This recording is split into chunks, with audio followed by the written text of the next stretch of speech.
ഞങ്ങൾ എന്തോരം വിഷമിച്ചു എന്നറിയോ നിനക്ക്? ഇന്നലെ ഒരു പോളെ കണ്ണടച്ചിട്ടില്ല, എന്നിട്ട് കിടക്കുക ഒന്നും അറിയാത്ത പോലെ.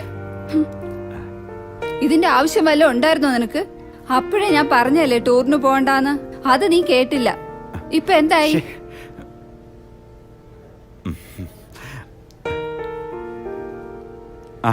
നമസ്കാരം. നമസ്കാരം. മോൾക്ക് എങ്ങനെയുണ്ട് സാർ? ഇപ്പോ ഷീസ് ഫൈൻ. സാർ ഇരിക്കണം. ശരി മോളെ.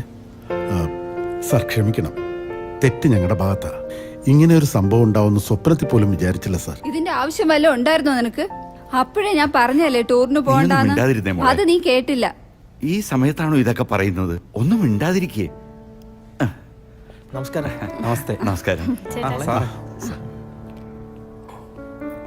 ഒന്ന് മാറി ഡോക്ടർ. ഇപ്പൊ എങ്ങനെയുണ്ട് മോളെ? പെയിൻ ഉണ്ടോ? ചെറുതായിട്ട്. ഡോക്ടർ വേറെ കുഴപ്പമൊന്നുമില്ലല്ലോ? Nothing to worry. ഒരു എയർഗണ്ണിൽ നിന്നാണ് വെടികൊണ്ടിരിക്കുന്നത്. വേറെ കുഴപ്പമൊന്നുമില്ല. കുട്ടിയല്ലേ, അതാ ബോധം കേട്ടത്. വേണേൽ ഇന്ന് തന്നെ ഡിസ്ചാർജ് ചെയ്യാം. Okay, thank you. Actually case register ചെയ്യേണ്ടതാണ്, പിന്നെ HM പറഞ്ഞതുകൊണ്ടാണ്. സാർ എന്നാ ശരി. ശരി മോളെ, നിങ്ങൾ സംസാരിച്ചിരിക്കണം. ഓക്കെ, ഞാനങ്ങോട്ട്. ഓക്കെ സാർ കേശവൻ സാറിനെ കണ്ടില്ലല്ലോ? ഇവിടെ എവിടെയോ ഉണ്ടായിരുന്നല്ലോ. മരുന്ന് വാങ്ങിക്കാൻ പോയിരിക്കുക.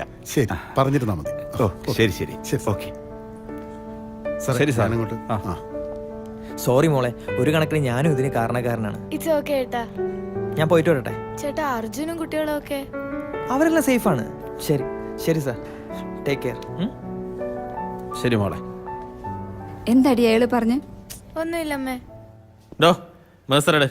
മകസർ എഴുതാൻ പേപ്പർ എടുത്തില്ല സാർ. പേപ്പർ എടുത്തില്ല? തോന്നെയൊക്കെ ആരോടോ പോലീസിന്റെ ആ നേഴ്സിന്റെ ഒരു പേപ്പർ ഉണ്ട്. ചോദിച്ചാ തരുമോ? തരും.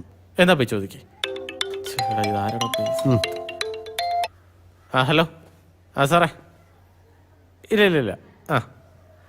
വെറുതെ പറയുന്നത് സാറേ. സാറേ ഞാൻ വിളിക്കാമേ. നേരത്തെ എത്തിയോ? വരായിരിക്കാൻ പറ്റുമോ? It's part of my job. നീ വാ സാറേ. ഞാൻ ചെയ്യണം? താൻ എന്തേലും പോയി ചെയ്യണോ? എന്തു പറ്റി? ഞാൻ ഇന്നലെ ഇൻവെസ്റ്റിഗേഷന്റെ ഭാഗമായിട്ട് അവിടെ പോയിരുന്നു. എവിടെ? എടാ വീട്ടിലേ. ഇത് നമ്മളാരോ കളിപ്പിക്കാൻ ബോധപൂർവം ചെയ്ത നാടകമാണ്. ആ വീട് വർഷങ്ങളായിട്ട് കൂട്ടിക്കിടക്കുകയാണ്. നമ്മൾ ശരിക്കും അവിടെ വഞ്ചിക്കപ്പെടുകയായിരുന്നു. മാത്രമല്ല, അവര് പറഞ്ഞ കഥയിലെ കഥാപാത്രങ്ങളൊക്കെ 2 വർഷം മുമ്പ് അവിടെ താമസിച്ചിരുന്നവരാണ്. സത്യമാണോ? ഞാൻ എന്തിനാണ് കള്ളം പറയുന്നത്? ഇതാരോ നമ്മളെ വെച്ച് നന്നായിട്ട് കളിച്ചതാണ്. അത് വൈകാതെ തന്നെ ഞാൻ കണ്ടുപിടിക്കും. അല്ല, നിങ്ങൾ എന്താ ഈ പറയുന്നത്? എനിക്കൊന്നും മനസ്സിലാവുന്നില്ല. കഥയാണ് സാർ, അതൊക്കെ പറയാം. വാ.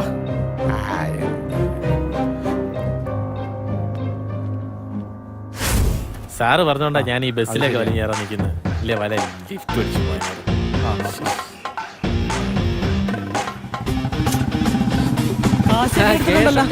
അപ്പൊ എല്ലാം പറഞ്ഞ പോലെ നമ്മുടെ വിഹിതം അപ്പൊ എല്ലാം പറഞ്ഞത്.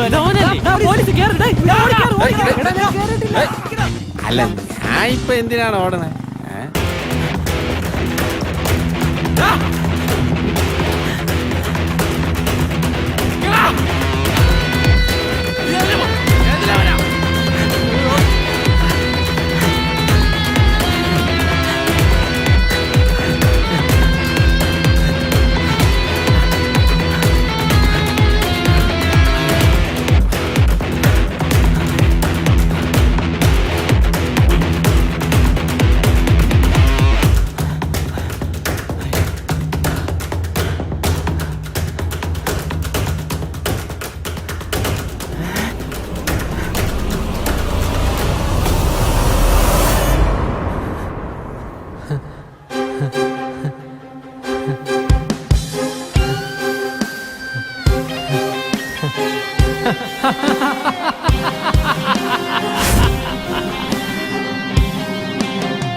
ഇനി വിൽക്കാൻ ഈ വീടും കാറും മാത്രമേ ഉള്ളൂ. കാറാണെങ്കിൽ CC-കാർ എന്ന് കൊണ്ടുവന്നുള്ള ഒരു എത്തും പിടിയുമില്ല. ആലോചിച്ചിട്ട് ഒരു എത്തും പിടിയും കിട്ടുന്നില്ല. ഏത് നേരത്താണാവോ ആ ബിസിനസ് ചെന്ന് ചാടാൻ തോന്നിയത്? ഇനി അത് പറഞ്ഞിട്ട് എന്ത് കാര്യം ചെയ്യട്ടാ? പോയത് പോയി. ഇനി നമുക്ക് എന്ത് ചെയ്യാൻ പറ്റുമെന്ന് ആലോചിക്കാം. ഇനി എന്ത് ചെയ്യാനാ? ആകെ പാടേണ്ടായിരുന്ന പ്രതീക്ഷ ആ ലോണ് കിട്ടും എന്നുള്ളതാ. ഇന്നലെ അതും തീർന്നു. ഇനിയിപ്പം വീട് വിൽക്കാന്ന് വെച്ചാൽ അത് മോളെ പേരില്ല. അവള് മൈനർ ആയതുകൊണ്ട് ഇത് വാങ്ങിക്കാൻ വില്ലിംഗ് ആയിട്ട് ആരോട്ട് വരൂല്ല. അടുത്ത ആഴ്ച കടക്കാർ എന്ന അവസാന തീയതി. ആലോചിച്ചിട്ട് പ്രാന്തെടുക്കുക. മനസമാധാനവും പോയി. അച്ഛാ, മറ്റന്നാ സ്കൂളിൽ നിന്ന് ടൂർ പോകുന്നുണ്ട്. എല്ലാ കുട്ടികളും പോകുന്നുണ്ട്. ഞാനും കൂടെ പൊക്കോട്ടെ. നീ ഒന്നും മിണ്ടാതിരിക്കുന്നുണ്ടോ? ഇവിടെ വിഷമിക്കാൻ കാശില്ലാതിരിക്കുമ്പോ അവളുടെ ഒരു ടൂർ. അവളുടെ അടുത്ത് എന്തിനാട്ടാ ദേഷ്യപ്പെടുന്നത്? അവൾ എന്ത് പിഴച്ചു? മോള് പോയിരുന്ന് പഠിച്ചേ. അച്ഛന്റെ കയ്യിൽ കാശില്ലാത്തോണ്ടല്ലേ? അതിന് കാശ് കൊടുക്കണ്ട, ഫ്രീ ആയിട്ടാണ് കൊണ്ടുവന്നത്. അർജുൻ പറഞ്ഞില്ലേ? അത് ഈ ടൂറാണ്. അതെ. അവൻ മറൈൻ ഡ്രൈവിലോട്ടാണെന്നാണല്ലോ പറഞ്ഞത്. അല്ല, സ്റ്റഡി ടൂർ അഗസ്ത്യാർ വനത്തിലേക്ക്. നീ അകത്ത് പോയിരുന്ന എന്തേലും എടുത്ത് പഠിക്ക്. നമ്മളും പഠിച്ചു, എന്നിട്ട് എന്തായി? അതിലൊന്നൊരു കാര്യമില്ല. ഇന്നത്തെ കാലത്ത് പിള്ളേർ ജീവിക്കാനാ പഠിപ്പിക്കേണ്ടത്. പ്രകൃതി സംരക്ഷണത്തിന്റെ ഭാഗമായിട്ടാണ് അച്ഛാ. ഞാനും പൊക്കോട്ടെ. പവിത്രയൊക്കെ പോകുന്നുണ്ട്. അവള് കോടീശ്വരനായ കേശവൻ സാറിന്റെ ചെറുമോളാ. നീ ഒരു ദരിദ്രവാസിയുടെ കൊക്കറിഞ്ഞ് കൊത്തിയാ മതി. അകത്ത് പോടി. കാശിലൊന്നും ഒരു കാര്യമില്ല ഏട്ടാ. ഇന്ന് അങ്ങനെ കയ്യിൽ കാശ് കാണും, നാളെ കറങ്ങി തിരിഞ്ഞ് ചേണ്ട കയ്യിലും വരും. അതുകൊണ്ട് ഇവിടെ കാശിന് ഇമ്പോർട്ടൻസ് ഇല്ല. നീ എന്താ പറഞ്ഞേ? അല്ല, മോളെ വേദനിപ്പിക്കില്ലെന്ന്. അതല്ല, അതിനു മുൻപ് കാശ് കൈമാറി വരുന്ന കാര്യം. ആ ക്യാഷ്.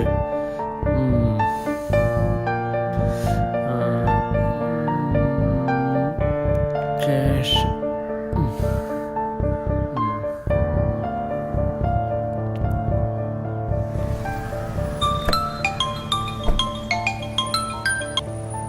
ഹലോ. നീ എവിടാ? ഞാൻ പുറത്താ ചേട്ടാ. എന്താ ചേട്ടാ? സ്കൂളിൽ നിന്ന് ടൂർ പോകുന്നുണ്ടെന്ന് പറയുന്ന കേട്ടു. ഓ അതെ. അല്ല, കാട്ടിലേക്കാണോ പോകുന്നത്? അങ്ങനെ ഏതാണ്ടാ പറഞ്ഞു കേട്ടെ. അല്ല, കുട്ടികളെ വനത്തിലേക്ക് കൊണ്ടുപോകാൻ ഗവൺമെന്റ് പെർമിഷൻ കിട്ടുമോ? എന്ത് പെർമിഷൻ? പിന്നെ ഇതൊക്കെ അവരവരുടെ ഇഷ്ടത്തിന് ചെയ്യുന്ന കാര്യങ്ങളല്ലേ. ഞാൻ ആദ്യം AOയ്ക്ക് പരാതി കൊടുക്കാന്ന് വെച്ചതാ, പിന്നെ പോട്ടേന്ന് വെച്ചു. ഒന്നുമില്ലെങ്കിലും സഹപ്രവർത്തകരല്ലേ. അല്ല ചേട്ടൻ ഇതൊക്കെ എന്തിനാ അന്വേഷിക്കുന്നേ? മോളെ വിടുന്നുണ്ടോ? അവളെ വിടാന്ന് ഞാൻ തീരുമാനിച്ചിട്ടില്ല. അതാ നല്ലത്. വേറെ വിശേഷങ്ങളൊന്നുമില്ലല്ലോ. ശരിയെന്നാ ഞാൻ വിളിക്കാം. ശരി. എന്താ ഏട്ടാ? എന്റെ ഒരു റിലേറ്റീവാ, അവളാ സ്കൂളിലെ ടീച്ചറാ. അല്ലടാ, നമ്മളുടെ പ്രശ്നങ്ങൾക്ക് പരിഹാരം കാണാൻ ഒരു വഴിയുണ്ട്. ബട്ട് നീ അതിന് എന്റെ ഒപ്പം ഒന്ന് നിന്ന് തരണം. എന്താ ഏട്ടാ? അല്പം കൈവിട്ട കളിയാ. ഇതല്ലാതെ ഞാൻ നോക്കിയിട്ട് നമുക്ക് രക്ഷപ്പെടാൻ വേറൊരു മാർഗവുമില്ല. ചേട്ടാ എന്താ ഉദ്ദേശിക്കണെന്ന് പറ. നമുക്ക് ആ ബസ് ഹൈജാക്ക് ചെയ്യണം. സ്കൂൾ ബസ്സോ? ചേട്ടാ സീരിയസ് ആയിട്ടാണ് പറയുന്നത്? ചേട്ടൻ എന്താണ് ഈ പറയുന്നത്? എനിക്കൊന്നും മനസ്സിലാകുന്നില്ല.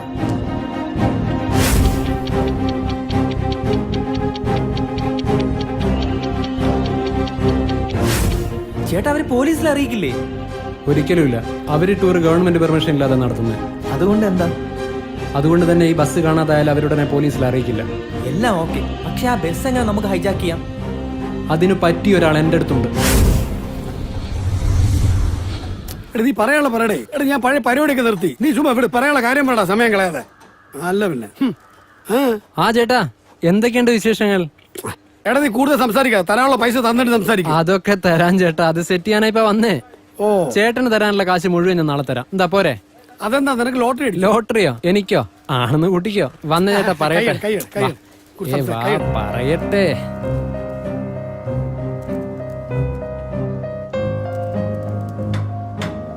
എടാ നീ പറയുന്നതൊക്കെ ശരിയാണ്. കേശവൻ സാറിന്റെ കയ്യിൽ പൂത്ത കാശ്, അതുകൊണ്ട് കാശ് കിട്ടുന്നുള്ള ഉറപ്പാണ്. പക്ഷെ കാര്യങ്ങൾ ഉടനെ നടക്കണം ചേട്ടാ. അതൊക്കെ ഷുവറാണ്. എടാ വൈകിയ കാര്യങ്ങൾ കൈവിട്ടു പോകും. നീ ടൂറിന് രാത്രി കാശ് വാങ്ങിച്ചിരിക്കണം. ഇനി കുട്ടികളുടെ രക്ഷിതാക്കൾ അറിഞ്ഞത് പോലീസിൽ പരാതിപ്പെട്ടാൽ അവസാനം നീ അകത്ത് കിടന്ന് അഴിയെണ്ണേണ്ടി വരും. അതൊക്കെ നമുക്ക് ശരിയാക്കാം. കുറച്ചു കാര്യങ്ങൾ നമ്മളെല്ലാം കൂടി ചേർന്ന് പ്ലാൻ ചെയ്ത് വെച്ചിട്ടുണ്ട്. പക്ഷെ കാര്യങ്ങൾ ഉറപ്പായും. അതല്ലേ ഞാൻ ചേട്ടന്റെ അടുത്തേക്ക് വന്നത്. ബെസ്റ്റ്. എടാ ഞാൻ ഈ തരികിട പരിപാടികളൊക്കെ നിർത്തി കാലം കുറയാ. നീ വേറെ ആരെങ്കിലും നോക്ക്. ചേട്ടാ അങ്ങനെ പറയല്ലേ. ഇതുകൂടി നടന്നില്ലെങ്കിൽ ആത്മഹത്യ ഇല്ലാതെ എന്റെ മുമ്പിൽ വേറെ വഴിയില്ല. ചേട്ടാ അങ്ങനെയല്ല ചേട്ടാ. ഞാനിപ്പോ ഇതിൽ എന്ത് ചെയ്യാനാ? ചേട്ടൻ വിചാരിച്ച കാര്യങ്ങൾ നടക്കും. പ്ലീസ് ചേട്ടാ, എങ്ങനെങ്കിലും ഒന്ന് സഹായിക്കണം. പ്ലീസ് ചേട്ടാ. ഒരു കാര്യം ചെയ്യ്. നമ്മളൊരു പയ്യനുണ്ട്, ആളിത്തിരി ഉടായിപ്പാണ്. പക്ഷെ ഈ കാര്യങ്ങളിൽ എക്സ്പെർട്ട്. നോക്കിയും കണ്ടു നിന്നാ നിങ്ങൾക്ക് ഉറപ്പായിട്ടും എങ്ങനെങ്കിലും ഒന്ന് ശരിയാക്കി ചേട്ടാ. നിങ്ങളവിടെ ഇല്ലേ? ഞാൻ അവനൊന്ന് വിളിച്ചിട്ട് വരാം. ഓക്കെ ചേട്ടാ.